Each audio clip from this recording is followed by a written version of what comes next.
I just know that you shouldn't have to sell blood plasma in America to go to the grocery store. The cost has gotten way out of hand.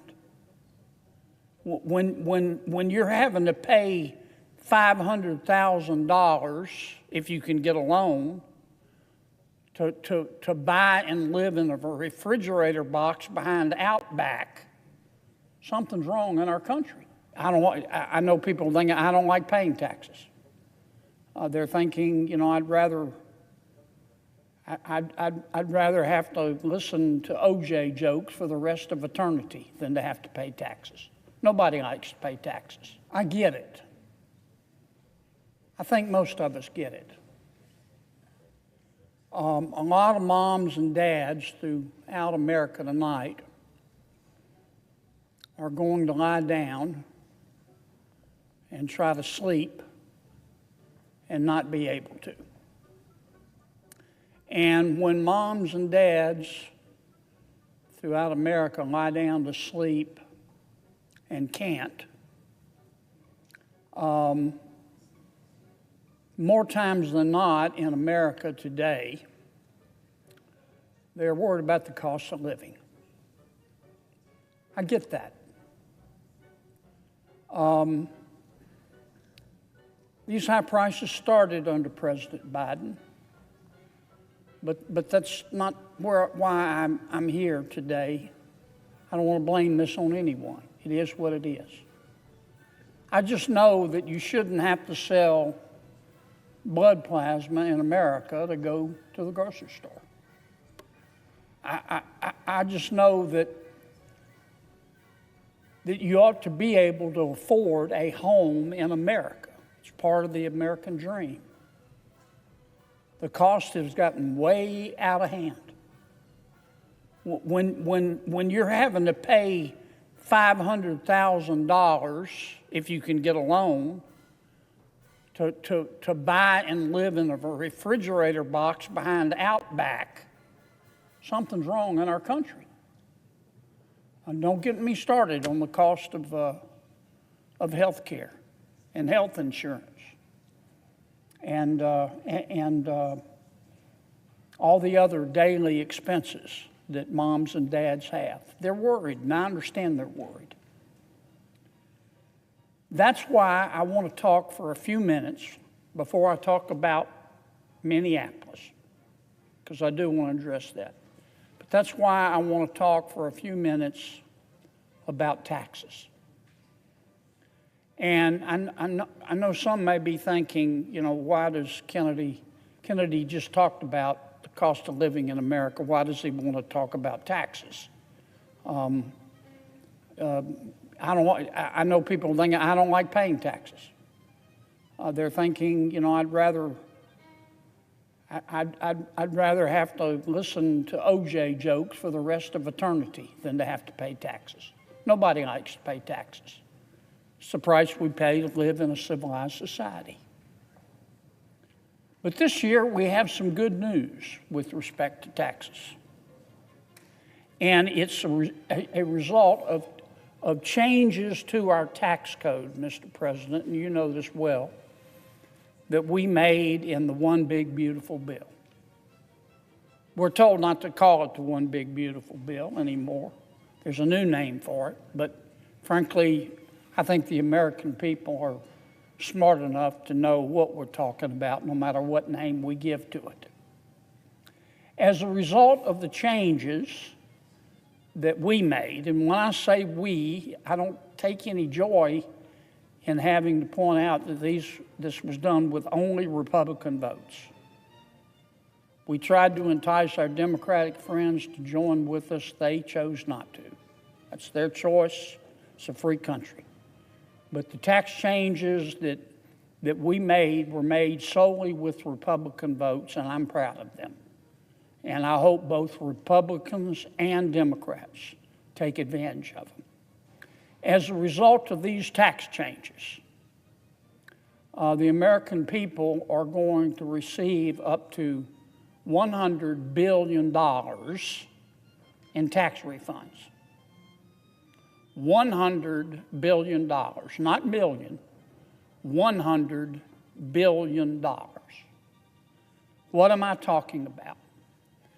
Many people, as you know, Mr. President, who are in the hospitality business are no longer going to have to pay for their 2025 taxes on tips. Not everybody. I don't want to overstate the case. But many of our people in the hospitality industry who make most of their income from tips, as a result of the changes we made for 2025, we meaning the Republicans, are not going to have to pay taxes on a portion of those tips. Many folks in 2025, not everyone, but many people in 2025 who worked overtime, they're not going to have to pay taxes, income taxes on that overtime. That also is contributing to this $100 billion that's going to be returned to the American people in tax refunds. In our one big beautiful bill, we also increased the standard deduction for a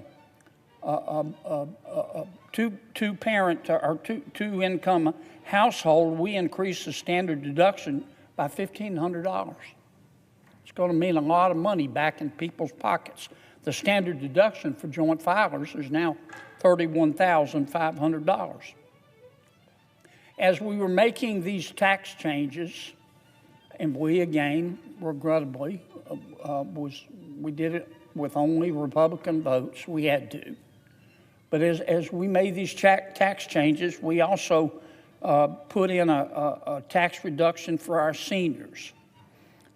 People over 65, not everybody, but many Americans over 65 are going to get a new $6,000 senior reduction. What else did we do?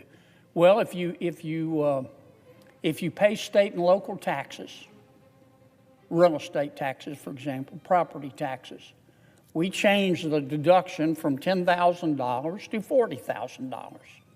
So that means you have a higher deduction on your taxes, means your taxes are going to go down. We increased the child tax credit. It's now $2,200 for every child that you have. We increased it by $200 per child. Many folks, again, I don't want to overstate the case, but many folks who have borrowed money to buy a car and are paying interest will get to deduct a portion of that interest that they pay on their automobile purchase as a result of the changes we made in the one big beautiful bill.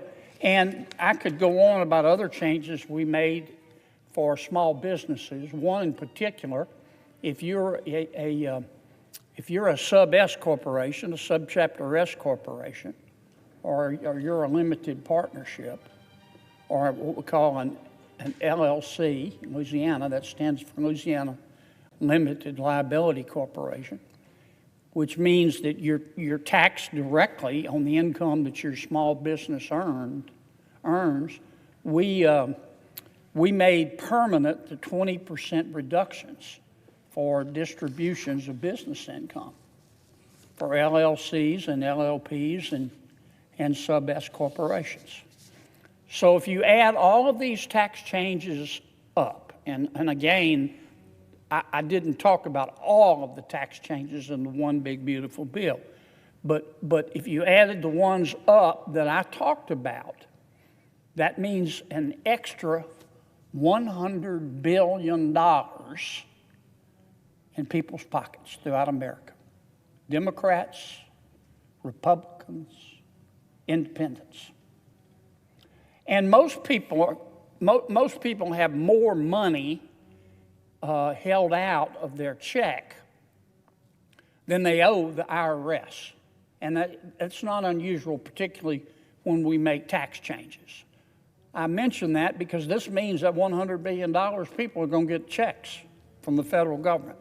They're going to get money back. God bless them. They deserve it. Now, I've got a couple of tips about how you can get that money back quickly. If you're able to do three things. If you file early, file your tax return. If you want your money back as quickly as possible, file your tax return early. Number 2, file electronically. I know for some that's a pain. I don't much like it. I like to file a paper return, but some people like to file electronically. Some people don't. But if you do file electronically, you're going to get your money back from the federal government more quickly. The third thing you need to do is to tell the federal government that you don't want a paper check. You'd like your money deposited directly into your bank account. If you do those 3 things, file early, file electronically, and tell the IRS that you want the money sent directly, electronically, into your bank account, then you're likely to get your tax refund within 2 to 3 weeks. Your portion of that $100 billion, thanks to the one big beautiful bill that Republicans in the House and the Senate passed. That's going to help a lot in terms of dealing with the cost of living in America. And I'm very proud of our effort.